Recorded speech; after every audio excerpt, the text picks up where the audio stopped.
Bonjour les blogueurs, j'espère que vous allez bien. Alors aujourd'hui, nous allons voir comment ajouter des extensions supplémentaires sur notre logiciel WordPress. Alors il faut savoir que les extensions ajoutent des fonctionnalités spécifiques à nos besoins et permettent d'améliorer considérablement notre blog WordPress. Alors pour ajouter une nouvelle extension, on se rend sur le tableau de bord à gauche. On clique sur Extensions et puis on a la possibilité ici de cliquer Ajouter pour ajouter directement une extension ou de se rendre ici dans Extensions installées pour voir les extensions qui ont été installées sur WordPress. Donc ici nous sommes sur un blog que je suis en train de créer qui est lié à la musique. Donc comme vous pouvez le constater, il y a un certain nombre d'extensions qui ont été ajoutées à ce blog. Mais il faut savoir que par défaut, WordPress a installé deux extensions. Donc il s'agit d'Hello Dolly qui n'est plus sur le blog actuellement puisque je l'ai supprimé car Hello Dolly n'est pas une extension et il ne me sert pas dans le cadre de ce blog.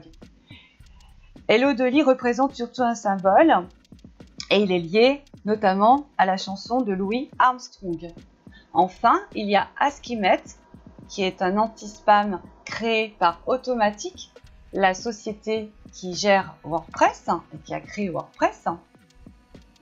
Il s'agit d'un bloqueur de commentaires indésirables, c'est-à-dire qu'il va supprimer tous les spams, toutes les pubs indésirables qui vont se présenter sous forme de commentaires via votre blog. Alors celui-ci, bien sûr, je l'ai conservé puisqu'il s'agit d'un des meilleurs plugins contre les spams. Alors notez qu'il est important de choisir des extensions qui sont les plus utiles à votre blog, puisqu'en fait elles surchargent trop le site. Il est important aussi de vérifier que les extensions soient mises à jour régulièrement. Bien, alors ici pour ajouter une extension, donc comme je vous l'ai dit précédemment, soit on se rend dans le tableau de bord à gauche et on clique ici sur Ajouter, soit on a également cette possibilité ici au-dessus de la page où il est indiqué Extension et là le bouton Ajouter. Donc on clique sur Ajouter. Alors comme on peut le voir, WordPress nous affiche un certain nombre d'extensions. Et pour ajouter une nouvelle, donc on se rend ici tout à droite et on tape le nom de notre extension. Donc aujourd'hui, je vais chercher l'extension Embed PDF qui nous permettra d'ajouter des PDF dans leur intégralité, c'est-à-dire de les présenter sur nos pages et nos articles. Donc comme on peut le voir, un certain nombre d'extensions en relation avec cette fonctionnalité s'affichent. Ici, je vais rester donc sur mon premier choix, Embed PDF, donc on va le chercher. Il faut vraiment que le nom corresponde, parce que des fois il y a des noms dérivés qui se ressemblent, c'est normal. Voilà, donc il est ici. Si on souhaite plus de renseignements sur ce plugin, eh bien on clique ici, plus de détails, où ils nous expliqueront les détails, les informations en relation avec ce plugin et son installation. Donc je vous ai déjà trouvé une page en relation avec ce plugin. Donc on voit que le nom correspond, il a bien été créé par Pat Axe, ce qu'on retrouve ici. Donc là, il nous décrit l'extension en question. Et puis pour savoir comment l'installer, on clique ici. Voilà, et là, ils nous disent exactement comment installer cette extension française. Donc là, comme je me suis rendue sur Google Traduction, la page a été traduite. Donc toutes les explications sont en français, ce qui nous arrange. Mais je vous ai tout expliqué sur l'article en relation avec ce cours. Donc il y a l'étape 1, l'étape 2, l'étape 3. Donc comme vous pouvez le voir, c'est très facile à installer. Nous allons faire ça ensemble tout de suite. Donc on retourne sur la page des extensions. Donc pour installer l'extension, on clique ici à droite sur Activer. Ensuite, WordPress nous redirige sur la page où sont installées toutes les extensions. Donc, nous n'avons plus qu'à chercher le nom de l'extension. Donc, elle est ici, Embed PDF. Et si on souhaite la désactiver temporairement, c'est-à-dire ne plus l'activer sur le site, soit parce que vous faites une mise à jour sur le site ou autre, dans ce cas, on clique sur Désactiver.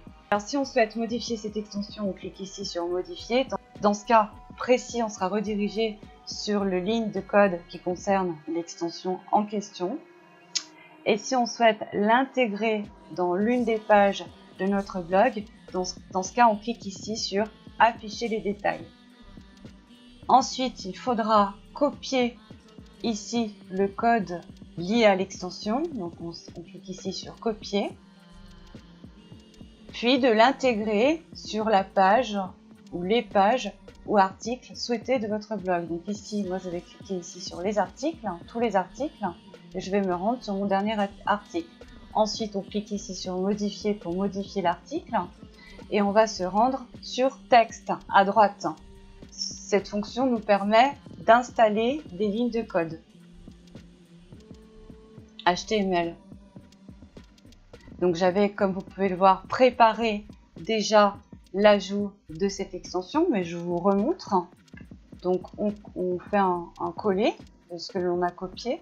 Il suffit ensuite ici d'effacer l'adresse d'exemple du PDF et de la remplacer ici, donc au milieu là, par la nouvelle adresse de notre PDF. Donc j'avais déjà préparé, donc maintenant j'efface ce qu'on vient de faire. Donc on enregistre. Donc ici c'est encore en brouillon puisque l'article n'est pas achevé. Ensuite on se rend ici sur ces médias. Et il suffit d'ajouter l'adresse du PDF que l'on souhaite intégrer sur notre page. Donc je clique sur mon PDF et comme vous pouvez le constater, ici s'affiche l'adresse de mon PDF. Donc je dois la copier, puis l'intégrer dans mon article. Donc entre les lignes du code que nous avons vu précédemment. Donc voilà, le code se trouve précisément ici.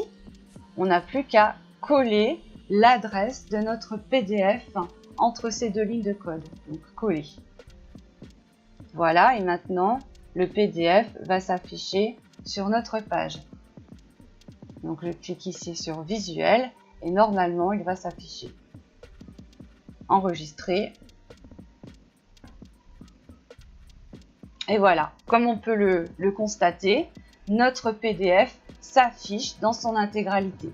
Donc avec cette fonction qui est très intéressante, cela permet à vos visiteurs de non seulement pouvoir visualiser votre PDF dans son intégralité à l'aide de l'ascenseur ici,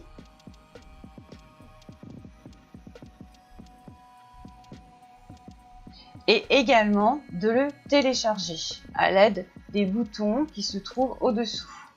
Alors ensuite, on va voir en ligne ce que cela donne. Donc voilà, comme on peut le constater, notre PDF s'affiche en ligne dans son intégralité. Ensuite, les internautes pourront le lire directement via votre blog, sur votre site, ou bien alors le télécharger. Bien, et bien écoutez, j'espère que ce cours vous aura été utile. Si vous avez des questions, n'hésitez pas à les poster en commentaire et j'y répondrai dès que possible. Je vous dis à bientôt pour un prochain cours et cette fois nous parlerons des widgets et des extensions. Merci de votre attention.